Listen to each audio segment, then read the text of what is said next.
How to tackle an attack. Bagaimana kita bisa mengatasi saat serangan itu datang dalam hidup kita.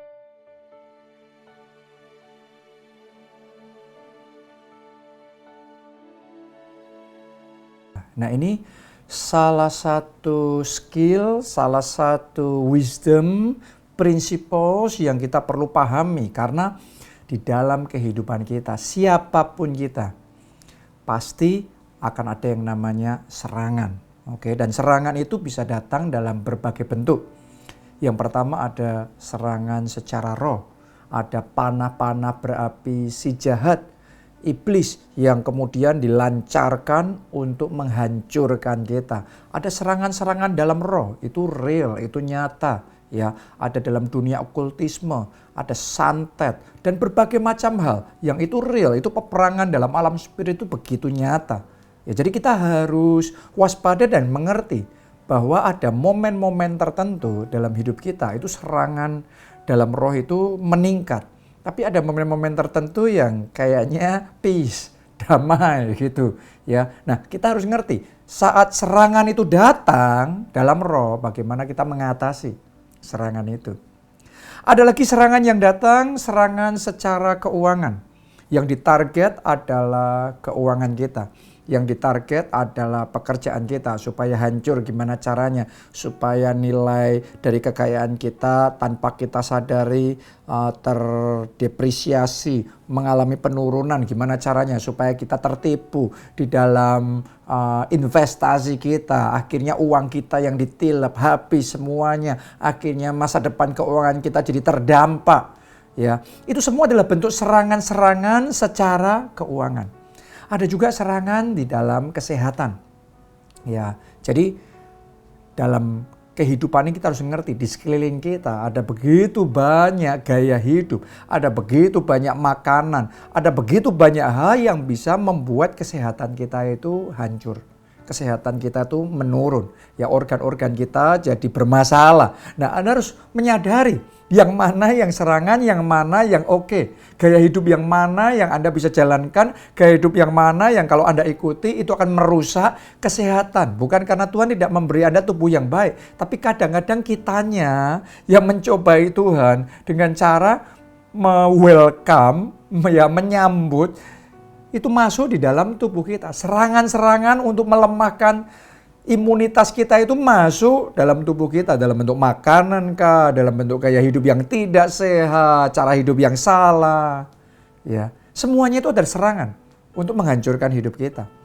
Ada lagi serangan secara legal, secara hukum yang bisa membuat kita jadi bermasalah. Yang harusnya oke-oke saja, tapi kita karena nggak paham hukum atau kita diakali secara legal, akhirnya kita kena.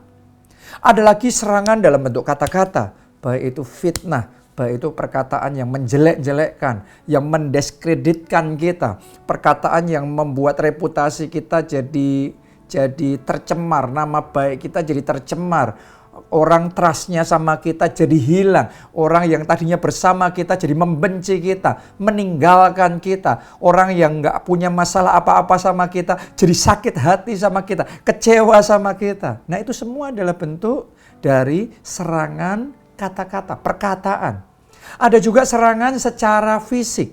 Ya, berapa banyak di sekolah yang murid-murid yang ngalami yang namanya bullying dari sesama teman sekolah mereka. Ya, di tempat kerja juga sama, ada orang-orang yang dibully sama rekan kerja mereka, kolega kerja mereka, bos mereka.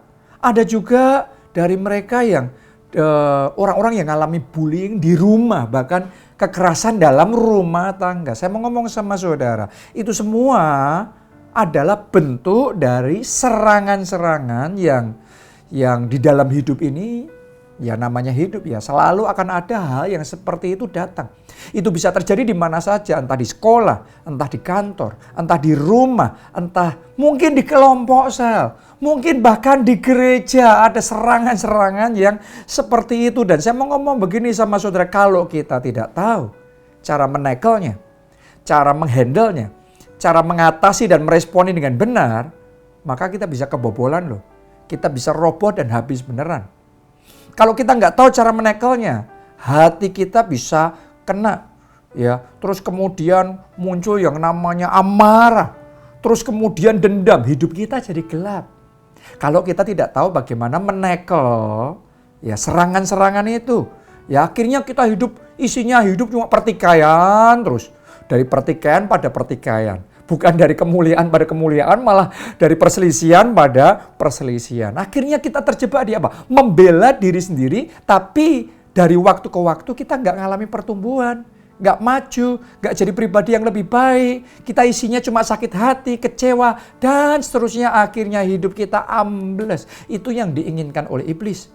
Hidupmu ambles, ya kerohanianmu ambles, imanmu ambles, pekerjaan dan keuanganmu ambles, masa depanmu ambles. Itu jadi targetnya iblis. Kenapa dia melancarkan berbagai macam serangan di dalam hidup kita. Ya, nah karena itu penting sekali buat kita untuk tahu ketika serangan-serangan itu datang, how to tackle. Bagaimana untuk menghadapi serangan-serangan itu, mengatasi serangan-serangan itu. Sehingga kita bisa muncul jadi pemenang, bahkan jadi lebih dari pemenang. Ya, saya mulai dulu yang pertama. Untuk kita bisa menekel semua serangan-serangan itu, pastikan ada perkenanan Tuhan dalam hidup saudara. Ya, ketika serangan apapun itu datang dalam hidup kita, nomor satu, kita harus sadari hidup kita naik apa turun, tergantung Tuhan dulu. Itu nomor satu. Ya, manusia boleh merekak-rekakkan yang jahat sama kita, tapi Allah berkuasa loh untuk membalikkannya. Allah bisa merekak-rekakkannya untuk mendatangkan kebaikan dalam hidup kita, asal kita benar di hadapan Tuhan. Asal jangan sampai kita nyalain Tuhan. Jadi ketika saya menghadapi serangan-serangan itu, saya datang sama Tuhan dulu. Kalau ada hal-hal yang nggak benar, saya bertobat dulu. Saya minta ampun dulu. Dan saya pastikan saya sama Tuhan beres dulu.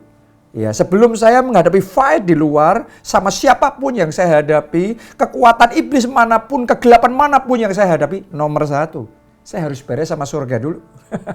Saya harus beres sama Tuhan dulu. Saya harus ada di dalam perkenanan Tuhan terlebih dahulu. Ya, kalau ada yang salah, saya minta ampun.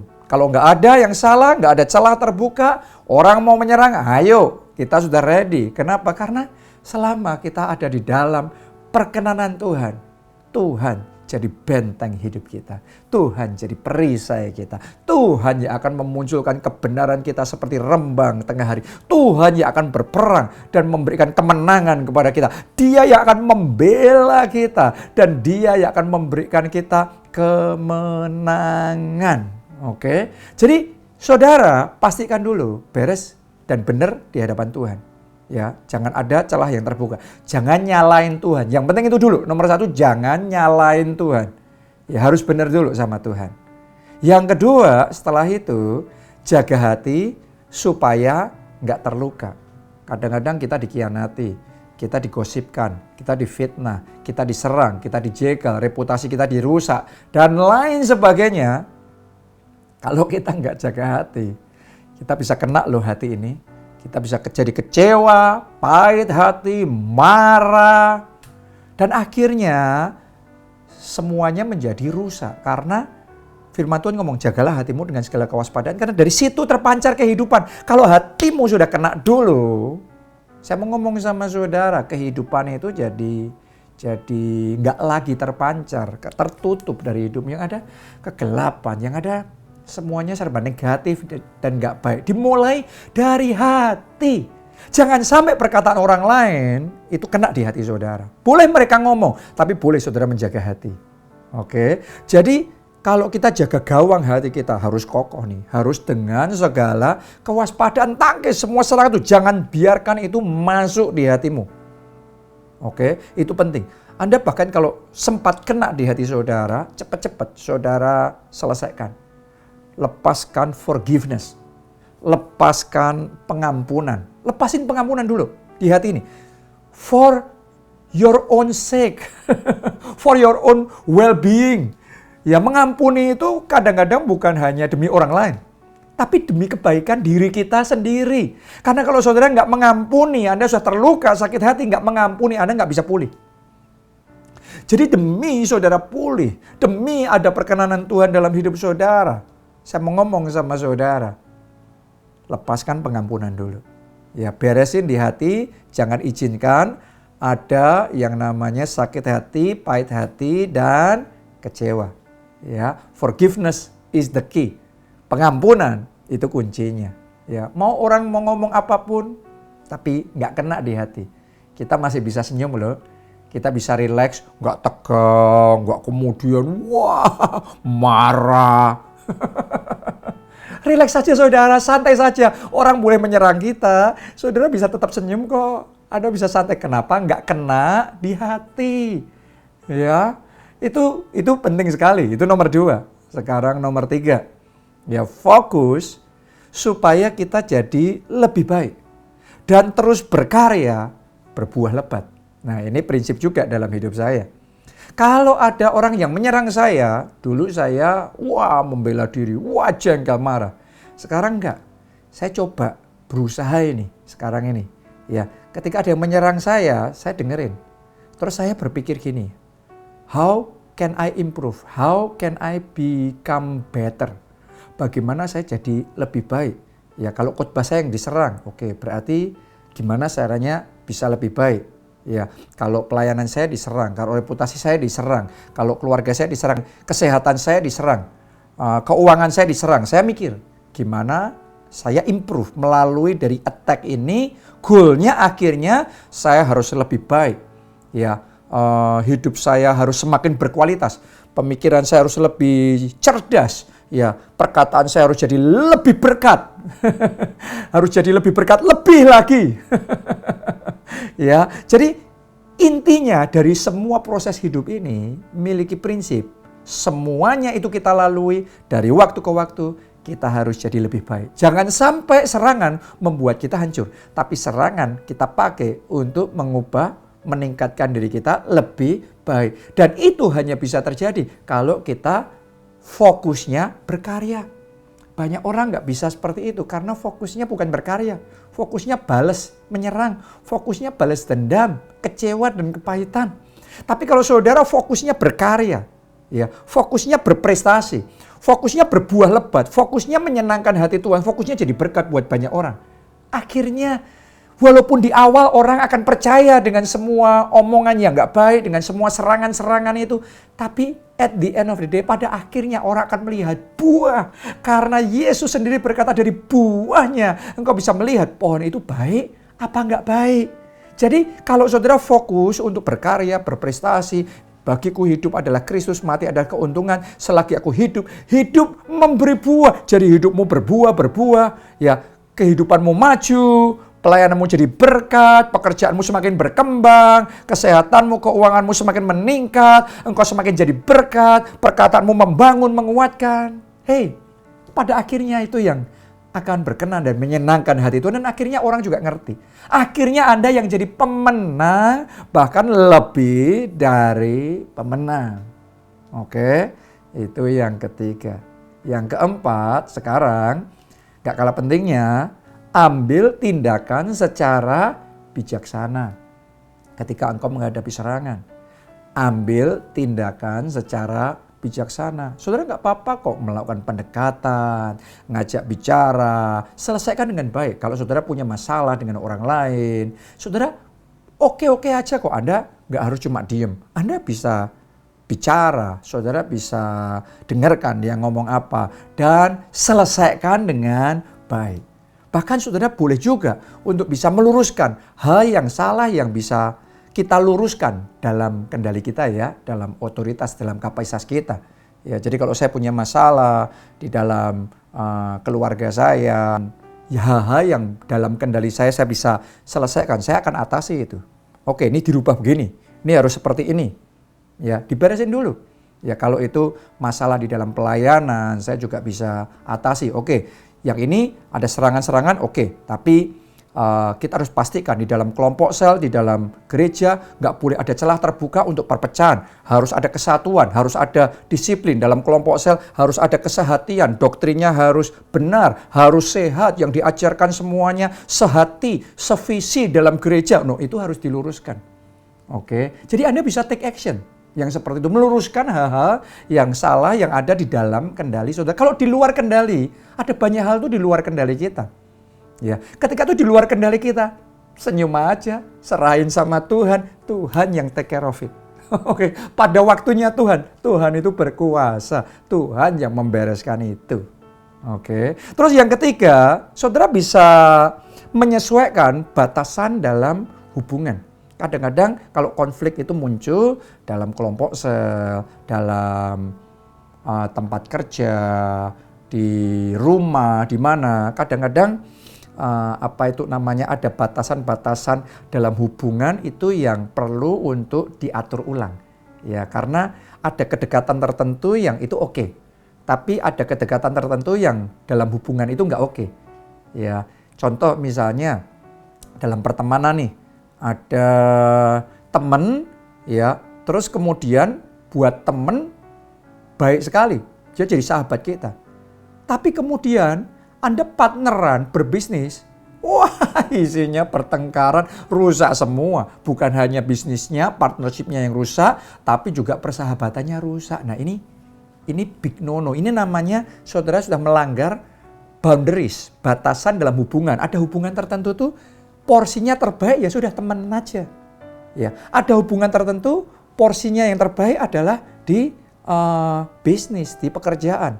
Dan kalau saudara mau bawa ke dimensi yang lain, Anda harus mengerti sejauh apa batasan yang itu oke, yang itu compatible, yang itu cocok, chemistry-nya dapat. Ya, jadi kedekatan itu juga perlu kita pertimbangkan. Ada orang-orang ya kita bisa kasihi dengan dekat, dengan karib. Tapi kadang-kadang ada teman tertentu, anggota keluarga tertentu yang kita hanya bisa mengasihi dari jauh. Karena kalau dekat nanti jadinya nggak enak terus. Jadi dari jauh kita mengasihi, kita berdoa dan kita memberkati orang itu. Ya, yang penting hati kita rileks, kita benar di hadapan Tuhan, hati kita juga damai, sejahtera, ya ringan hidup ini. Jangan hidup ini dibuat susah, dibuat berat, dibuat ringan, dibuat enak saudaraku. Ya, itu jauh akan dampaknya lebih positif buat saudara dan orang-orang di sekeliling saudara. Ya, dan tentunya yang terakhir, kalahkan kejahatan dengan kebaikan. Bukankah ini yang diajarkan oleh Tuhan Yesus sendiri? Ya, kita tidak harus mengalahkan kejahatan dengan kejahatan. Kita jadinya sama dengan mereka. Kalau ada orang menggosipkan saudara, memfitnah saudara, menjelek-jelekkan saudara, Anda harus menggosipkan, memfitnah, menjelek-jelekkan. Lah, levelnya kita turun sama dengan mereka. Biar di mata Tuhan dilihat saja, siapa sih tukang menjelek-jelekkan dan siapa yang dijelek-jelekkan. Oke, ya biar Tuhan yang menilai siapa yang selalu menyerang dan siapa yang ketika diserang ya dia bisa meresponi dengan baik, dengan bijaksana. Jadi saudara nggak harus turun di level yang serendah orang yang melakukan hal-hal yang tidak baik sama saudara. Ya, bahkan balas kejahatan dengan kebaikan. Gimana caranya? Doain aja orang itu. Ya, kita juga ngomongnya yang positif aja, yang baik, yang membangun aja, sudahlah. Ya, biar orang menilai sendiri. Ya, terlebih lagi biar Tuhan yang menilai. Ya, yang mana? Akhirnya yang menyenangkan hati Tuhan, yang jadi berkat lebih baik. Ya, jadi pada akhirnya kalau kita bisa bersikap bijaksana di dalam menekel attacks atau serangan-serangan yang ditujukan untuk menghancurkan kita, maka melalui semua serangan itu kita nggak akan rontok, kita nggak akan habis, kita akan tetap naik dan tidak turun. Dalam hidup saya ada begitu banyak serangan dari awal pelayanan, dari tahun ke tahun sampai hari ini. Setiap fase hidup itu, saudaraku, yang namanya serangan itu selalu akan ada dan itu sudah biasalah. Lama-kelamaan kita sudah ngerti ya, sudah kayak gitu. Paling serangan-serangan panah berapi si jahat ya kayak gitu. Ya kita respond accordingly dengan cara yang benar aja, dengan bijaksana aja. Yang penting akhirnya kita maju. Yang penting akhirnya kita berkenan, menyenangkan hati. Yang penting akhirnya karakter kita dari waktu ke waktu lebih baik. Yang penting akhirnya perkataan kita, tindakan kita jadi berkat lebih besar. Prestasi kita lebih bersinar.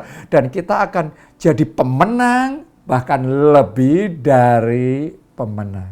Salam keluarga Allah, Tuhan Yesus memberkati.